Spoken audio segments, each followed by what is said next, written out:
You're listening to the Travis Makes Money podcast presented by GoHighLevel.com. For a free 30-day trial of the best all-in-one digital marketing software tool on the planet, just go to GoHighLevel.com/Travis. What's going on, money makers? Welcome back to the Travis Makes Money podcast, where it's our mission to help you make more money. If you're new to the show, we release brand new conversations with unconventional money makers every single day of the week. So if you haven't yet, please be sure to go subscribe, whatever app you like to listen in, including YouTube. And that way you never miss out on an opportunity to make more money, or at least learn how to make more money. Today on the show, we're going to be talking a little bit about startups and how to go from zero to millions of dollars with my new friend, Ilana Golan. Ilana was part of an exit of $300 million and then grew another startup to $15 million in yearly revenue. Her startup also raised almost $1 million from three prominent Silicon Valley investors. I'm super stoked to have Ilana on the show. We're talking a little bit about what we're going to talk about before we hit the record button, and I'm excited to jump into that with her. But before we do that, if you're an entrepreneur or solopreneur and you use multiple softwares for marketing, email, forms, calendars, SMS, reputation management, et cetera, you might be doing it wrong.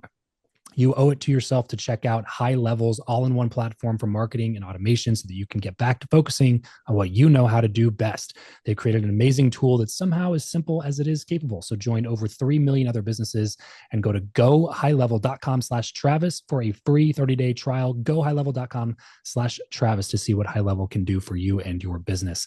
Ilana, what's up? Welcome to the show. Thank you, Travis. Love this show. So I Very appreciate excited. that. It's always it's the highest compliment. It's a podcaster's love language to tell them that you actually listen to their show. So I appreciate you for being a listener and then now being a guest. I'm excited to dive into this conversation with you. Let's start off with an easy one here. Tell me how you made your first dollar ever. First dollar ever was probably when I was about 4 years old. I took a bunch of things from my house and decided for some ungodly reason to sell them outside of the house. I think my parents freaked out because I sold them for very cheap. Yeah, because it was all their stuff. Yeah. But yeah, no, if you want a better story, there's definitely better stories than that. But I was more in corporate initially, and then I went into entrepreneurship, went with a partner. We raised a bunch of money, like you said, about $800,000 from investors within just a few weeks. But there was a colossal failure with that startup. So if you want a colossal failure, I can expand on that too. Oh yeah, please. Well, we would love to hear everything on the show because that's really it, Alana. I think that the fear of failure has held more innovation back than basically anything else. Fear of failure or fear of embarrassment, pick your poison, whatever you'd like to say.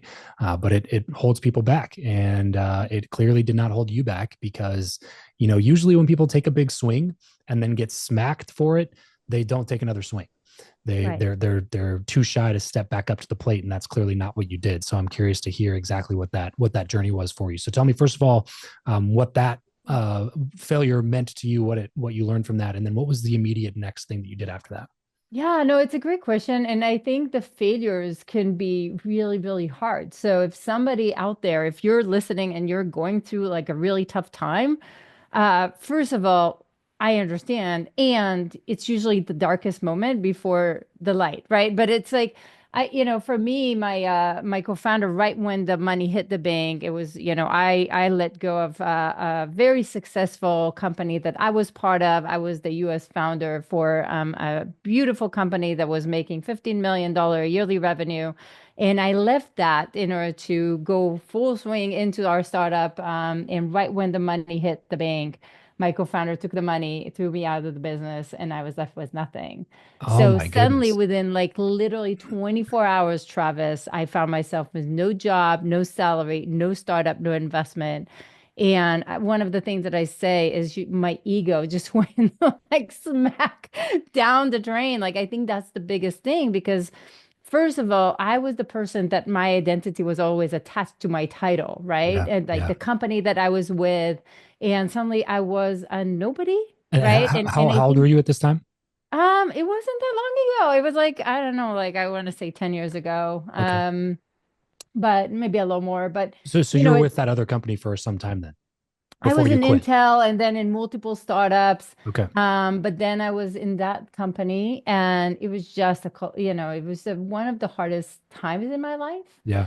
And I think, that's kind of where sometimes, I think the downhill spiral is something that is very, very hard to describe. It hit my family, it hit myself. Like, I couldn't wake up in the morning. It was just like I was a mess. My health deteriorated. I Yeah. gained weight. Like, I Well, it's think like there's it's like momentum in the wrong direction. it was like, oh my God, like my entire life was collapsing. And I almost feel like one of the hardest thing for high achievers, and maybe somebody's listening and this will help them, is not knowing what's next. Hmm. Because for me, my life was always kind of scripted. And suddenly, like, what am I trying to do? Am I trying to look for a job? Am I trying to start another startup? Am I trying to look for revenge? Like, what am I doing, Travis? Yeah. And yeah, and I think just getting out of that and understanding what I want to do next was one of the hardest moments in my life. And I think that's kind of why, that seeded the initial, why Leap Academy was born. But, that was proud of that colossal failure. What did you do from the beginning to start getting out of that, to stop feeling that way when you woke up, to stop neglecting your health, to stop, like, what were those first That's a initial good steps? question because I think I'm a doer, but at that point, I didn't know what I was doing. So I was kind of throwing spaghetti on the wall to see what sticks. Yeah. Um, and there's a lot of lessons there. Like I wish I found help faster. I wish I leaned on experts faster. So there's a lot of lessons as well. I try to Google on YouTube. I try to binge all sort of shows. Um, but eventually what I realized is that again, I'm a doer. So as I was throwing spaghetti on the wall, suddenly I was doing things, right? So I started a startup, it was acquired, right? So I was like, eventually the doing became, created the result. The clarity came from the momentum, not just thinking about it, dreaming about it. Like that's not gonna make it. But the doing suddenly created, and suddenly I was speaking in some of the biggest stages in the world, and suddenly I was invested, and suddenly like I'm a mentor in Google Startup Accelerators, and I'm, in Singularity University, if somebody knows, and Carnegie Mellon, whatever. Like I'm suddenly like I'm getting this momentum, and that's kind of where I realized that, leaping is almost like a skill that you need to learn to do again and again and again. Yeah. And it creates this portfolio career that generates cash and wealth and possibilities. So Well, yeah, action but that provides clarity. It's not the other way around. And it seems like, from what I'm hearing anyway, it seems like even when you didn't know what to do, you were still taking action to do something. Like that, and that that's the part that paralyzes a lot of people, myself included, is when you're in that space. Like if you're a high achiever, if you're a doer, but you don't know what to do, it's like a version of hell on it's earth a where version of hell, Travis. you wake up every day knowing that you should be doing something, but you have Well, no idea what you should be right. doing. But you kind of mentioned it though. You said you were active, like you were on Google, you were on YouTube, you were on listening, you were consuming information, you were talking to people, you're going to experts, you're trying to Yeah. get some sort of something from it. You can get yourself out of, like, you don't know what to do, but you know that you can get yourself out of bed, and you know you can go for a walk. You know you can go to the gym. You know you can pick up a book and start reading it. You know Right. you can listen to a podcast. You know, like, there are certain things that you can do. Right. Maybe you don't know if they're going to lead to anything, but you can do them, and it could help provide some sort of direction that you can then take a step in that direction and see what happens. And it sounds like you did that with this startup that got acquired. That's no small thing. Right. And I think the other thing that I learned, and but it took me time, Travis, like it wasn't at that moment, but what I learned is to look at life is in a career is more of experiments versus career direction. So I think what was numbing me was I kept thinking that I need to decide this big thing for the next 20, 30 years, right? And that was like, it sucked my soul. Like, I hope I'm not saying something that I shouldn't say in the podcast. I'm like, No, you're it good. was just like, it was like numbing me because I'm like, I don't know. Like, there's all these opportunities. There's so much on the menu. Like, I didn't even know what's on the menu. And I'm like, I don't want to just decide on this one thing. And maybe that's not the right choice. I love now looking at things, and this is what we're doing with our clients, is we're showing them how to look at a career as an experiment, right? Like look for 5 days, see, is this worth 5 more weeks? Great. Is it worth 5 more months? Like it just, you look at it as, just a little bit longer, and it just takes all the fear away because worst case, I go back and I don't do it. Um, and I think that actually really, really helped. So eventually that's kind of what opened up a lot of the momentum. You use the term career portfolio or portfolio Yeah. career. Portfolio career. Yeah, Yeah. can you define that and tell me a little bit about what that is? Yeah. So that changed my life. So, in the sense, portfolio career is multiple streams of income. And I think in today's world, and Travis, I'm sure you're hearing it again and again, it's like we have so many things that are interesting for us, right? Like we gone are the days that mostly people just work for 40 years and retire with a golden watch, right? Like that's Mhm. kind of gone. So now you want, not just the finances, you want the finances, but there's also fun and experiences and travel and balance and sports and whatever. Like there's like and fulfillment is whatever. Like there's all these things that you want from life and from a career. And, it's really, really hard to bet only on one thing to give it everything. Mm. And what you see in today's world, if you're going to look at the biggest leaders of our time, they all have a portfolio of things. They are all involved with different things, different ventures, boards, advisory, multiple businesses, and like they all have multiple things. And I remember looking at it and saying, why am I not that? Like why do they get that and I don't? Mhm. Do I need to become a billionaire to do that? And I don't think so. So, and that's when I started realizing that yes, you want to focus. So it doesn't mean that you're throwing spaghetti in the wall, but you can create snowball effect on different things that you're involved with. So, for example, you can have a job, but then on the side, you can do some speaking and some advisory and some mentorship and startup accelerators. And maybe, and by the way, your hiring managers sometimes will see it and like, oh my God, like they're acting like a leader. So now you're getting the promotions, you're getting paid more, you're getting brought into better opportunities. Like it's just amazing to see that snowball. And if it's entrepreneurs, great. So now you're starting, to do all these things and, and suddenly your investors are looking at you in a different way. And now it's easier to raise capital. And now it's easier to, I don't know, charge more for your clients, etc. Like it's amazing to see the snowball if you actually do it right. I think Travis, one of the things is that sometimes it's really hard to do it right, and not look all confused. Yeah. But I think that the beautiful thing is like a chess game. And if you do it right, it's just incredible for creating wealth, but also the life that you want with a paycheck. And I What was think that? What was the next startup that you did that you ended up exiting? yeah, so I was involved with a few startup. I think the biggest thing that I created is probably Leap Academy now. Okay. And Leap Academy today is known as one of the fastest startups in the world. It's probably the 7% of the fastest companies in America right now. And our podcast is top charts, so that's kind of fun. But I think for me, that's the big, again, I was involved with different companies in various roles, etc. And Veracity, for example, was acquired for 300 million. Like it's all great things, and I learned a lot from them. But I think for me, the big thing is to see like how do you um, not only look at money and leadership, but how do you like create ripples effects? And I think that's the pieces that it took me years to understand that. When you're examining a new business, like when you started Leap Academy and you've been involved in a number of startups, is there a certain framework or process that you use to decide whether or not this is something that you should pursue? Yeah. So I also have Golan Ventures. We do a lot of investments in startups. Now I'm more focused on Leap Academy because I think it's going to conquer the world. But I am invested in probably about 100 companies today. Okay. And sometimes with big prominent Silicon Valley investors like Jason Calacanis and others. So I'm definitely invested with some of them.